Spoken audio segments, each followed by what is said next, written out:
way, what are we doing here today? We're going to go out and take a walk through nature in the rain and the East Mesa. We're going to talk about trees because Husserl used the example of trees. Other commentators about Husserl trying to explain bracketing use the thing about trees. So if I see a tree, I have an image of a tree. So we're going to look at a hackberry tree here on the East Mesa in the wetlands after the big storm. And finally we got rain after months and months of hardly no rain at all, or no rain in the desert. And boy, the trees and the soil really wanted this rain. That's my presupposition. Put that aside.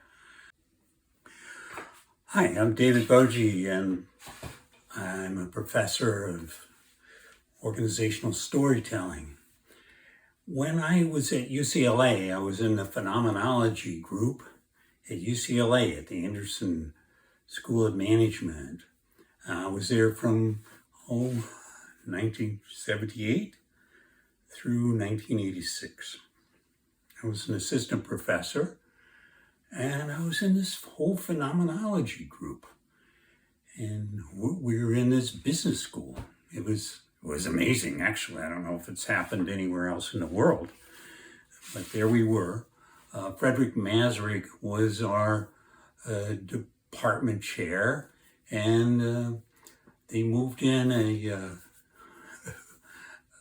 new dean called Clay LaForce, an economist, to actually shut down the phenomenologists and close us off and turn the whole enterprise into an economic business school. And they kind of succeeded, but during the time initially, the phenomenology group was still there. Fred Masaryk, McDonough, Sam Colbert, Joan Lasco, a number of others that drifted in and out of the phenomenology group. They weren't all phenomenologists, but that was kind of a core identity of phenomenology that we shared. I actually got the job there as an assistant professor because I had been taught these books by Professor Lou Pondy when I was a doctoral student at the University of Illinois. I'm going to talk to you a little bit about them. This one, Ideas. This one here, Cartesian Meditation. And this one here, The Phenomenology and the Crisis of Philosophy. These particular books by Edmund Husserl were in a course I took from Lou Pondy. Most of the other doctoral students didn't pay much attention, to be honest, but I actually read them and was quite fascinated by them. I read through this book on ideas, and because I was somewhat fluent with some of the terminology of Edmund Husserl, I was a natural candidate when an opening came up in the phenomenology group at UCLA in the Anderson School of Management. And so let me talk to you a little bit about this book here called Ideas. It was one I found quite fascinating.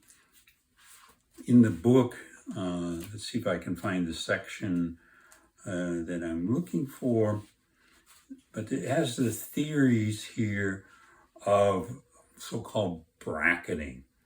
And bracketing is when you take and put something on the side and say, okay, we know that this is popular. We know I've got a lot of presuppositions in me about this way of looking at things, but I'm going to bracket it and put it on the side and see if I can get some experience of the phenomenon without all of that presupposition. Now, whether you could do that or not do that is an interesting question. Can you do anything without these presuppositions? Well, arguments continue to rage on this. But in chapter 6 here, Husserl talks about, it starts on 155, this notion of phenomenological reduction. I just want to give you a little bit of the idea, because I see people making YouTubes and they've never actually read Husserl, but they're giving you summaries of Husserl, which I think is interesting. So it starts out, Chapter 6, the phenomenological reductions. Subtext, the question concerning the extension of the phenomenological reduction, the natural and mental sciences. So this methodology, right, is a disconnection from nature. So he wants to disconnect from our notions of what nature is and the sciences of nature, the spatio-temporal facts of nature, the physical and the psychological aspects of our understanding of nature. Put those on the side, bracket them, put them off to the side. You know, you disagree with somebody, you have an argument, you say, hey, let's bracket that part of the disagreement, put it over here. And then we'll just explore all around it without that. And that's what he's doing. And then he wants to come back and make some kind of contribution. He wants to do something called the suspension of the pure ego. So we want to take our ego out of it, or our notions of judgments that come from growing up in society and different cultures and different scientific training. And he says the ego appears to be permanently, right, even necessarily there, and thus the permanence is obviously not that of the solid, unshifting experience. So he said our experience are tilted, you know, if we're playing pinball, there's tilt, right? And we're tilted by these experiences, and we don't, or these presuppositions rather, and we don't get into the stream of experiences. Those of you that are Carl Weick understand the sense-making of experience, and we have this stream of experience. We pull out little bits and pieces of this stream of experience using our five senses, and we construct something. So Husserl, in the book on ideas, he wants to get beyond that notion here. Let's take another book briefly, Cartesian Meditations. And again, I can't give you the whole book because you would fall asleep, and I don't. And let's look at a little bit about what he says in this book on Cartesian meditation. Let's pick something fun here. And let's say a little bit the Cartesian. He starts, René Descartes, he jumps off from René Descartes and Immanuel Kant. Immanuel Kant had the notion of the transcendental ego, right, and transcendental consciousness, and that's something that Husserl wants to pursue in a more scientific way. And the Cartesian meditation, this whole notion of doubt and skepticism that René Descartes had, Husserl said, hey, that's a good start, but you want to continue that skepticism before you get into some sort of mechanical representation and dualizing subjective and objective and the Cartesian split and all of that. He said, I'm not going to abide by that, said Husserl, in one place or another. And I want to look at the primordial sphere. It's interesting, a number of words like ontic and primordial and ontology appear in these writings by Husserl. We forget that Heidegger didn't invent these terms. And like here on page 89, the ontic mode of the givenness, right? The transcendental clue of the constitutional theory of experience of someone else or some tree in the primordial world. So let's just give you a little bit about something. Pick something easy here earlier in the book.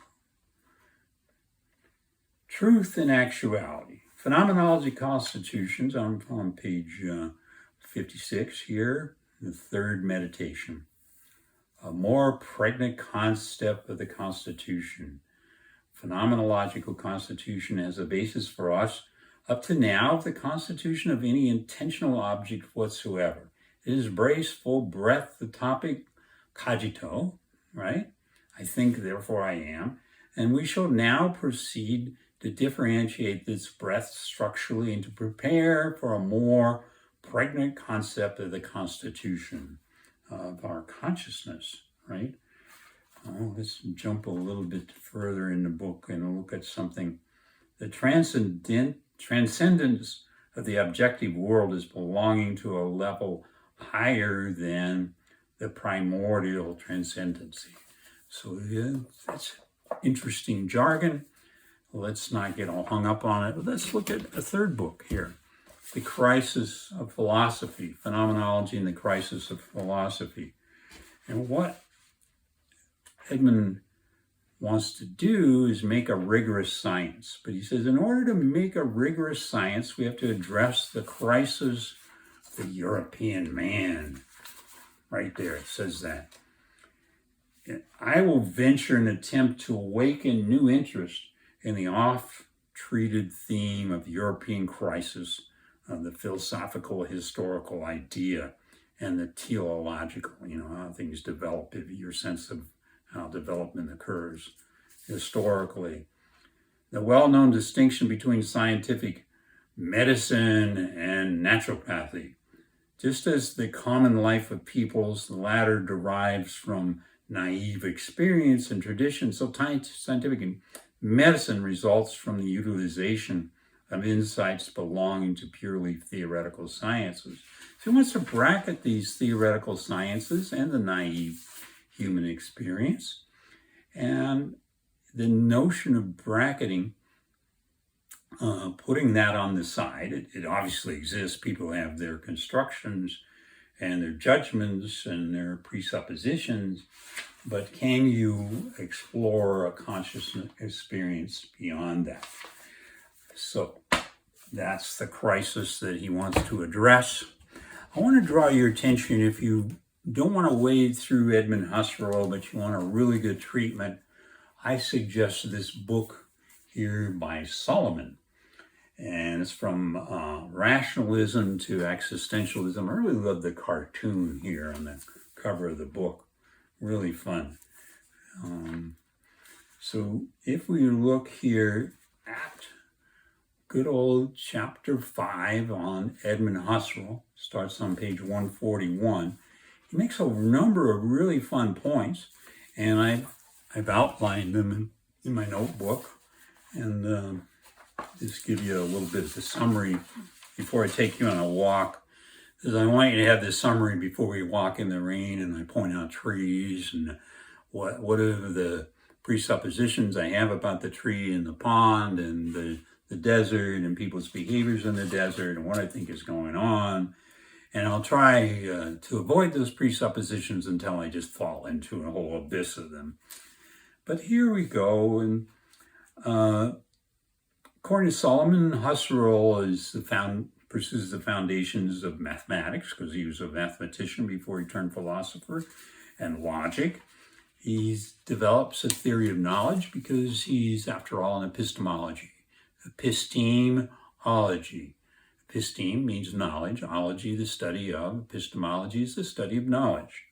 And that's what he's doing. He wants to study knowledge through this methodology of achieving transcendental rationalism. That comes from Immanuel Kant, the transcendental ego, using transcendental deduction. These are all from Kant's Critique of Pure Reason, for example. But Husserl doesn't care about the history of religion, doesn't care about ethics, doesn't care about history.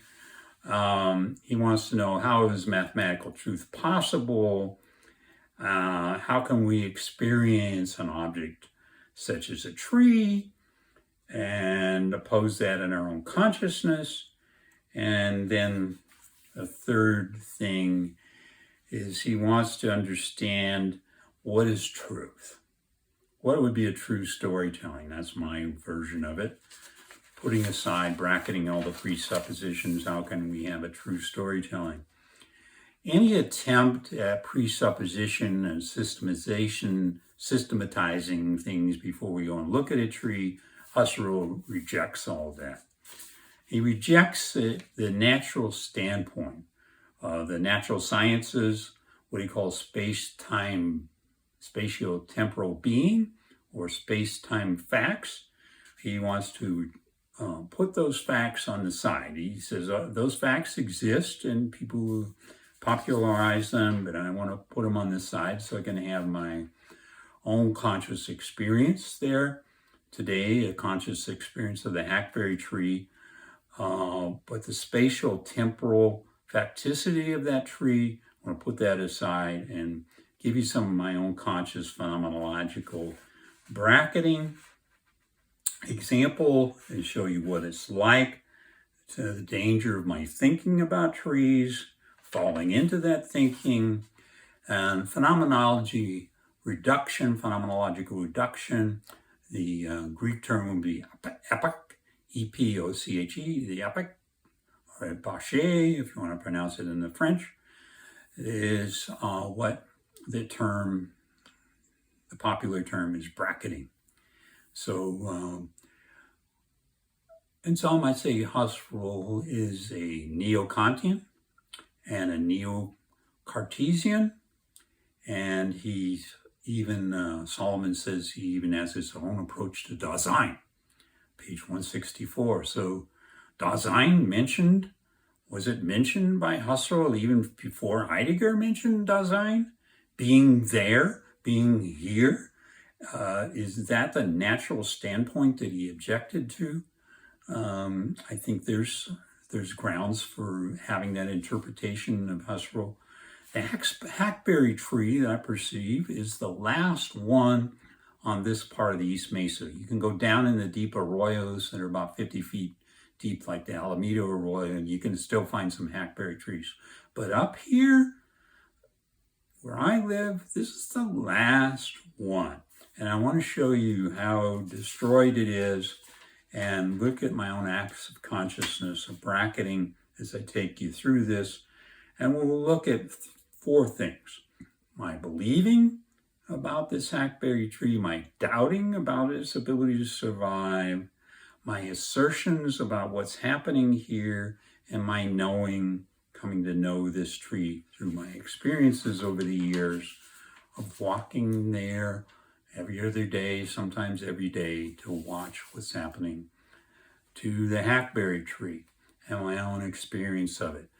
Not just the sense data of the 5 senses, called sense making, of the tree as an object, and I'm sensing it by touching it like it's the elephant. Do I have the tail? Do I have the ear? Do I have the trunk? None of that.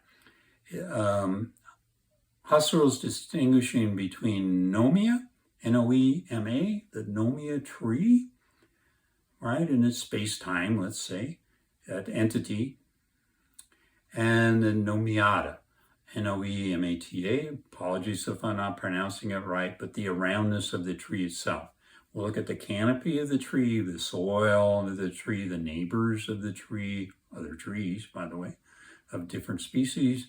We'll look at the pond that's now full of water. It hasn't been full of water for months, and it's not all the way full. And that's what I want to bring you on this walk through the space-time of the desert, its facticity, and as we bracket that and put it on the side, bracket our notion of an ideal tree, and we try to understand the tree itself. And I want to say something else about, if we're to draw a tree, and I'll ask you to do this during our walk. For example, we can have a book on how to draw a tree, and it'll say, reduce the tree to its basic forms, the cube, the circle, the cone, the column, and put those together, and you can draw a tree. You can draw anything. But have you really seen the tree, or are you really just drawing these geometric shapes and forming them into perspectivity so that you can have some hallucination of a tree, but not be seeing a tree itself? I'm flipping through here so I can find you an example of a tree this author does. And there are a lot of books like this, and they're really good to learn how to draw. But, is that a tree, or is that a picture of a tree, right? Now, I say if you turn the tree upside down, this is a picture upside down, but I'll turn the tree upside down as we do the walk. that I can get a better understanding of the tree shapes, not by imposing little cones and columns and things like that, but by trying to draw out the texture of the tree. And then when I turn it right side up, have a better understanding of the tree. Then that's my illustration of bracketing, and I hope it gives you some sense of it as we now go on the walk in the rain and we explore together how to bracket the desert, how to bracket our notion of the hackberry tree, the pond, what's going on. And remember, I'm an organizational storyteller, so I'm going to be interested in the phenomenology of organizational storytelling from the standpoint of Edmund Husserl. And that's my point today. Thank you.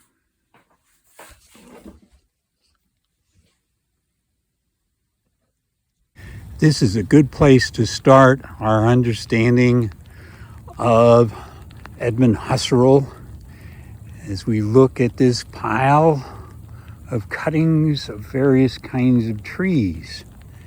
And we'll pick up a cutting here and we will make a pen out of it. We'll pick up this big one here because maybe we can make a big pen. That's wonderful. We're walking out here in the rain towards the pond.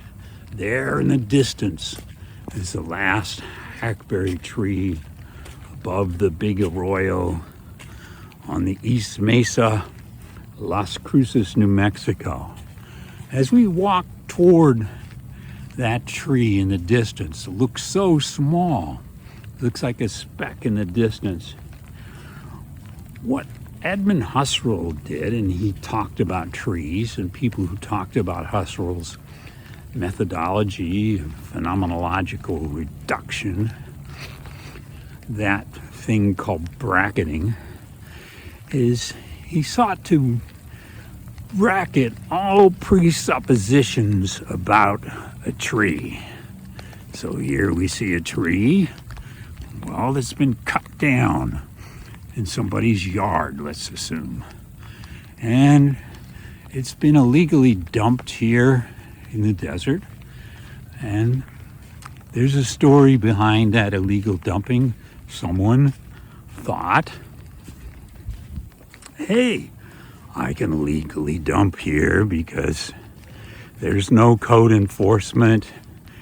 And besides, I grew up in a family of illegal dumpers, etc. That's the story I hear. But let's get back to the phenomenology of the tree. So I want to understand a tree, but I have all these preconceptions about what a tree is that I learned in school, or I picked up in the movies, or reading various science texts. And all these presuppositions cloud my mind so I don't get a direct experience of this tree. Now, one of the big presuppositions that Edmund Husserl had is that we have these notions of a tree, in my example here, and as you know, if you looked at the other videos, I take these leavings by the dumpers and people who cut on trees or shoot them with shotguns, and I pick up the branches of the hardwood ones like the hackberry tree or the mesquite tree or mesquite bush if you prefer. We're not even sure if it's a bush or a tree. We just know it lives a long time. Anyway, and we might also look at the desert willow. So these are kind of the three kinds of trees that I can make pens out of. So now I look at trees through the lens of the pen maker. And I've got to bracket this notion of my pen making obsession, my pen making ego, so that I can now look at the tree with new eyes. And that's what bracketing is all about.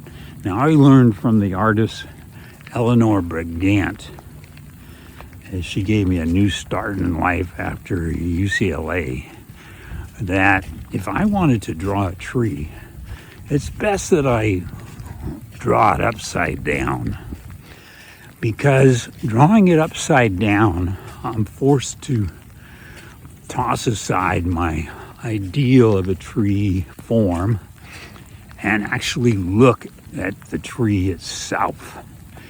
And I want to not impose a naturalistic standpoint of various sciences on the tree as I look at the tree.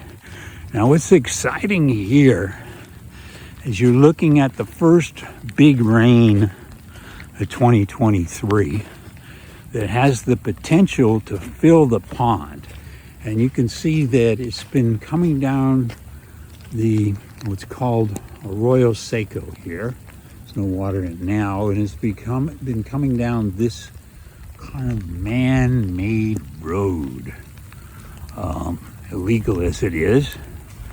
Let's drift up here so we don't have to walk through the water. Now, imagine this tree upside down. So let's do that. Now the tree is upside down, and we can sketch the tree and start to outline it and then fill it in with a bigger sense of, getting access to the tree itself. And that's what we're going to look at as we approach the tree. Now, without getting into all the technical jargon of Edmund Husserl phenomenology, I'll put some of that there in the notes for you. But as we see, this tree is surrounded by other trees. And now the pond, for the first time, with all of its illegal dumping, its tires and bed frames, and pegboards, and more tires over there, and targets, practice things. Let's walk along the outside. So here we see one of the neighbors is a mesquite tree. It's a neighbor of our hackberry tree.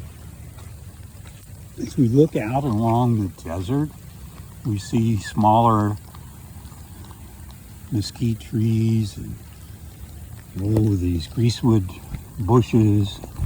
There's another mesquite and another mesquite, a smaller mesquite, and then some bushes, and then we approach the hackberry tree.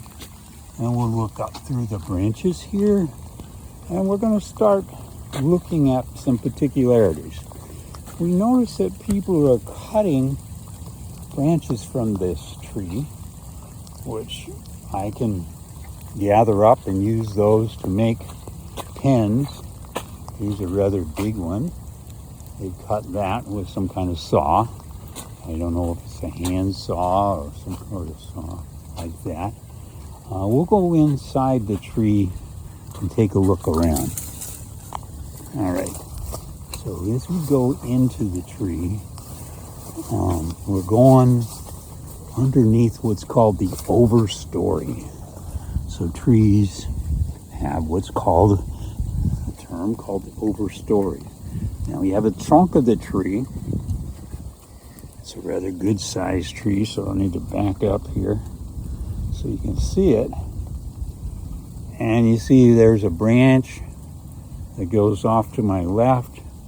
There's another part of the branch trunk that goes up to the center.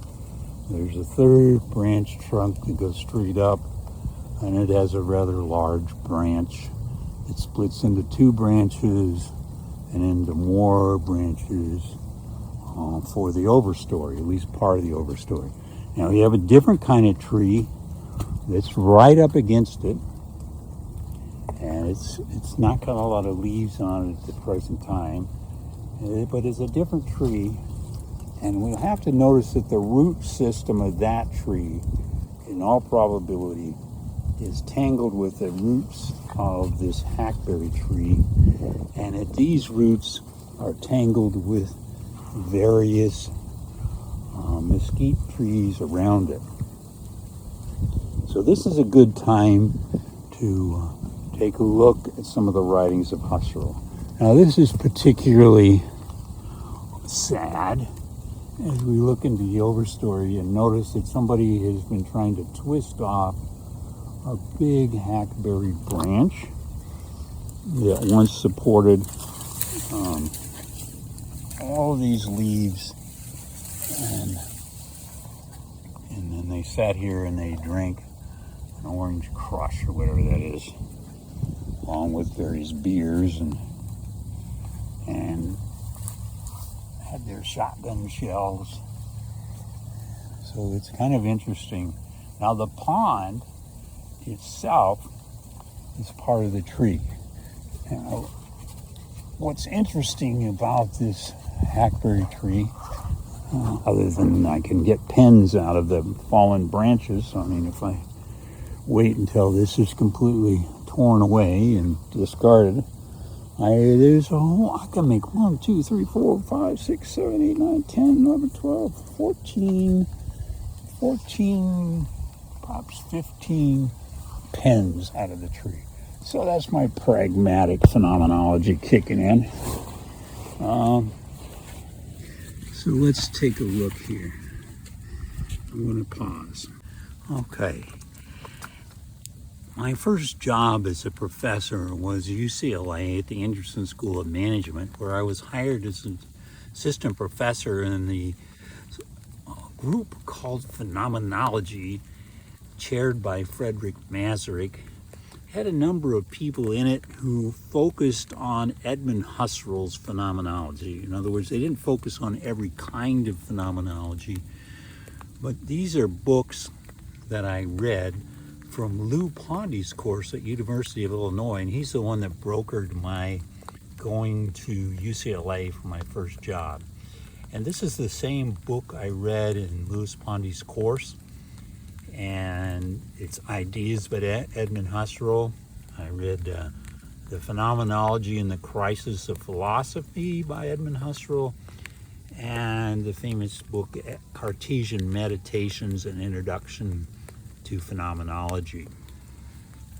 More recently, I really like this fellow Solomon and his treatment on various, from rationalism to existentialism. That's a wonderful book, and he has a great chapter there on Husserl. So if you look at the various YouTubes about Edmund Husserl, oftentimes they're by people who weren't in a department of phenomenology, like I was, or group phenomenology. And it's interesting that each year there would be a journey by the faculty there while I was left holding hands with the doctoral students' dissertations and teaching various classes, and they would go off to Germany to the Edmund Husserl archives. And the reason is, in the archives, you had the various manuscripts that came to be part of these various books, and you had other manuscripts that were never published. And so you could get a really good sense of what was going on. Now, I'm looking at life through these heart glasses because I don't see life directly, because I was in the Department of Phenomenology at UCLA, and I was exposed to all these books before I got into the existentialism turn that I'm going to talk about in other videos. Now, there is something called the noumena, let's call it this tree here, that I'm touching, right? I got senses of touch, and I'm going to kiss it, taste it, smell it.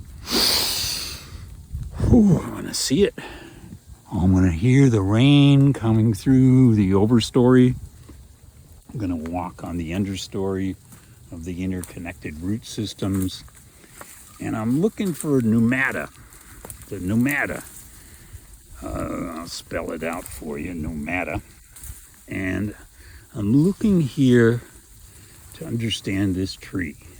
And here I see another part of the tree that's hacked away by the tree looters who want to burn this part of the tree.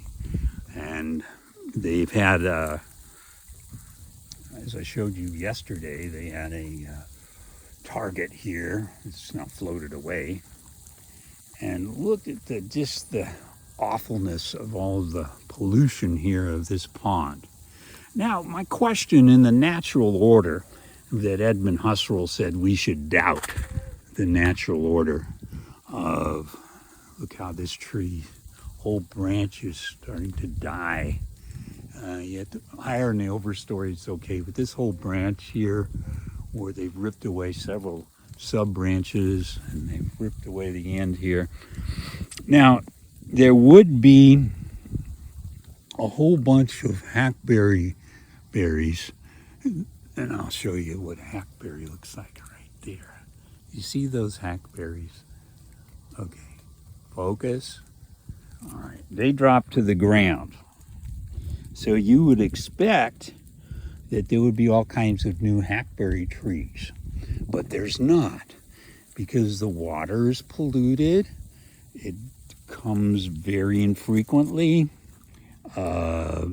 Dumpsters, illegal dumpsters, and marauders with shotguns, and polluters burning things over there. Let me bring that into, as part of a 55-gallon drum, and there's some logs ready to burn, and a tire, and over there they've burned tires. You have a lot of the wires that you see from tires. So, and you got the beer drinkers here. Let's not forget the beer drinkers shooting shotguns drunk, which is quite dangerous. This is why no normal adults bring their children out here or do not walk out here. They rush through here on a 4x4 vehicle, and they fade into the background. So notice that all along the ground here, there are no new hackberries forming. This is also true down in the big arroyo. There seems to be two ways that the hackberries can have more trees. They can grow one up next to it from a root system, or they can let some of these hackberry seeds fall to the ground and impregnate the ground. But that's not happening. This tree has made a choice not to propagate, not to produce new trees. I think the impression I'm getting here, oh, look at that one. They've just cut that right through. That whole branch been cut through. This is fairly recent, by the way. This branch was living just a few weeks ago, and now it's brittle and it's breaking apart, and the berries won't come to ripen, and this whole tree is in jeopardy of just becoming firewood by a bunch of beer drinking teenagers and college kids that come here and have drug and beer parties, and nobody can catch them. Why can they not catch them? Well, if I look at the pneumata here around the tree, oh, this would make some nice pins out of that one piece of branch here. Maybe I'll take that one with me. Rescue it from just rotting here. I don't know, it might be past saving right now. Look at that. Okay, they cut down the tree because they can take the smaller 4x4s and go around the perimeter of the pond, and thereby sit right here and watch anybody coming from the west. They can watch anybody coming from the north or south, in particular from the east. They can be right up on this berm of the pond. Now you got to ask yourself, is this hackberry tree natural to the terrain? No, This hackberry tree was planted by ranchers, cattle persons, people who maintained the stock pot, put various trees here, and they've been hacked away. There used to be a tree here, and a tree here, and a tree there, and a tree there, and bigger trees all around, and they've all been destroyed. And this is the last remaining hackberry tree. Now, if you go down into the big arroyo between here and A Mountain and here in that natural gas line tank that's there, there's a big arroyo, the Alameda Arroyo. And you will find some hackberry trees there, but they are also not populating anymore. Some were populating. There's a grove of 12 that I go to frequently.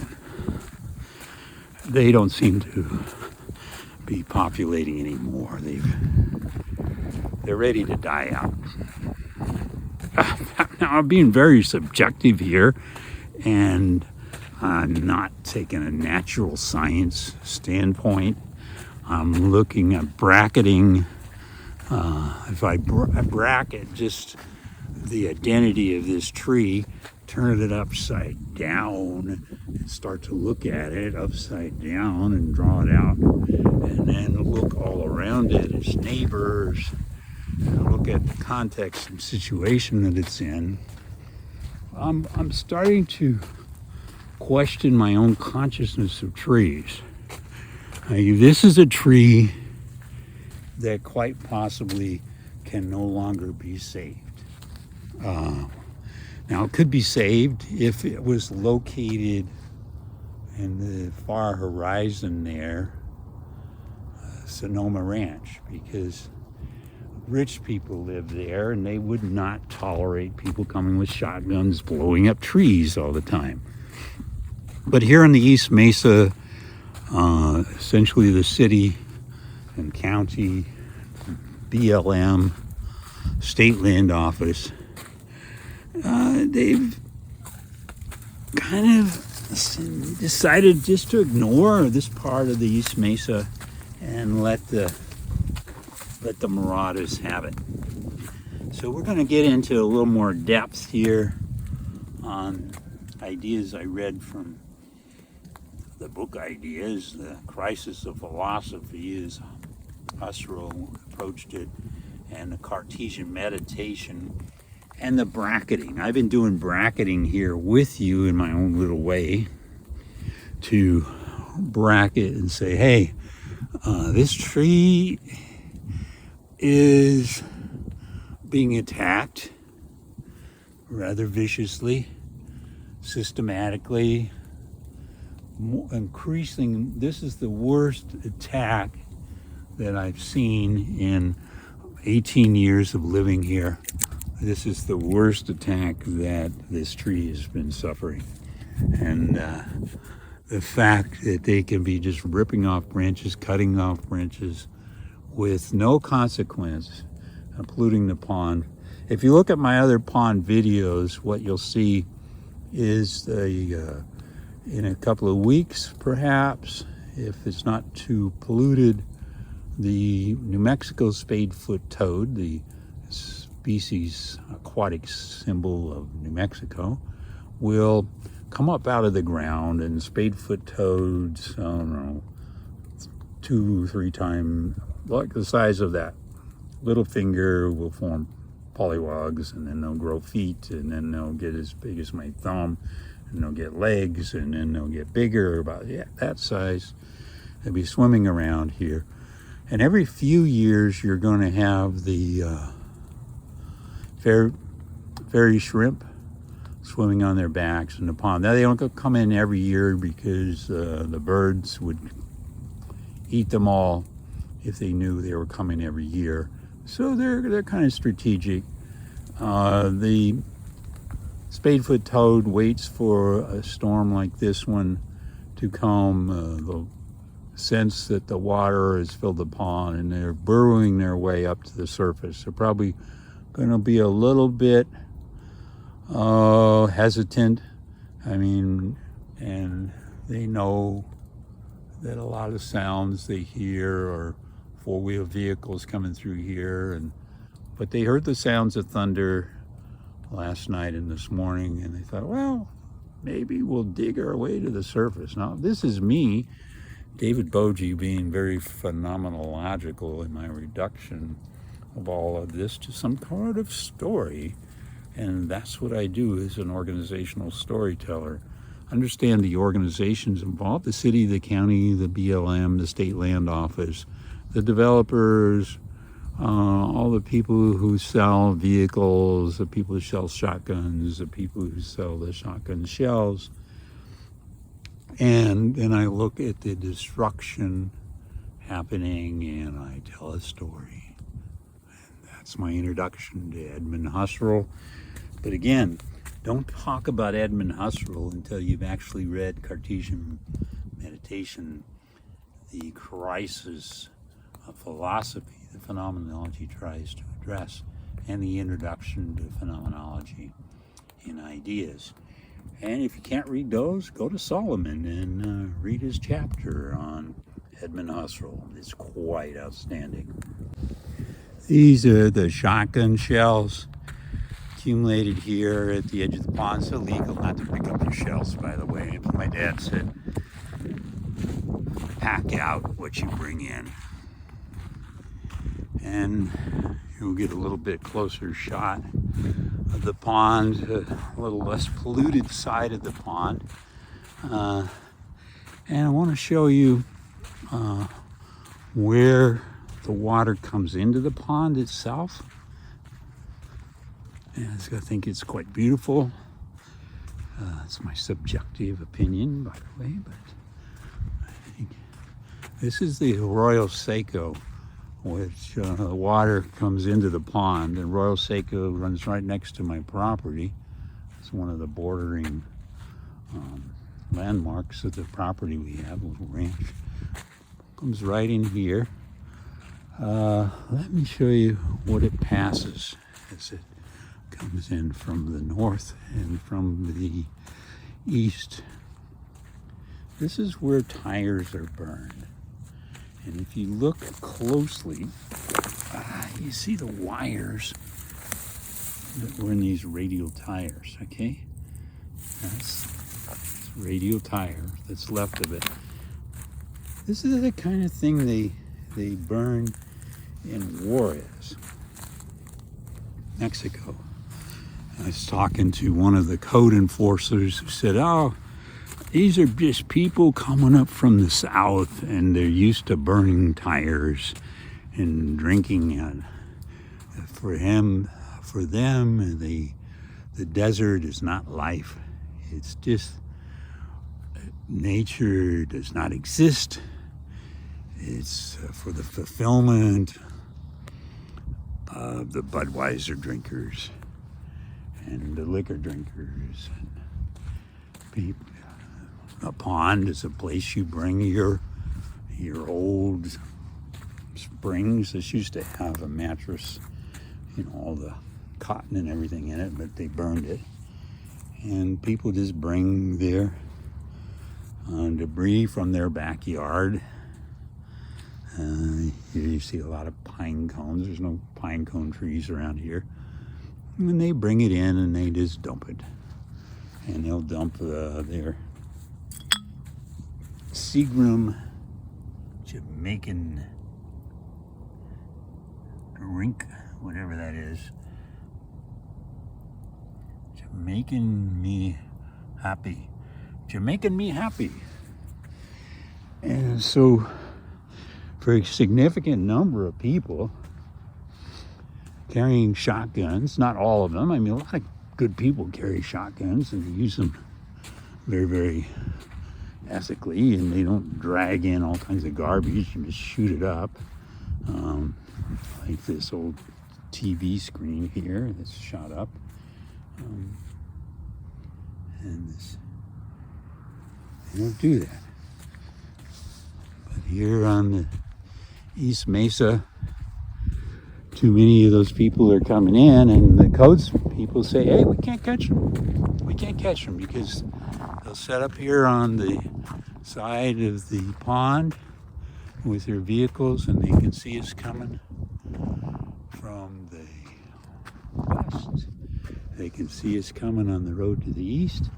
They can see us coming down the road to the south, so they can have their destructions of nature and dumping, and we can't do anything about it. Wow. You put a couple of rich people around here, and all of a sudden you would see a lot of changes going on. But the BLM and the State Land Office, the Department of the Interior, really aren't about protecting the natural order of nature. What they're about is selling off the land to maintain their own institutions. And that's just my hypothesis, so it's a proposition. Don't take it as the final say, but I've been studying it a long time, and yeah, that's what it is.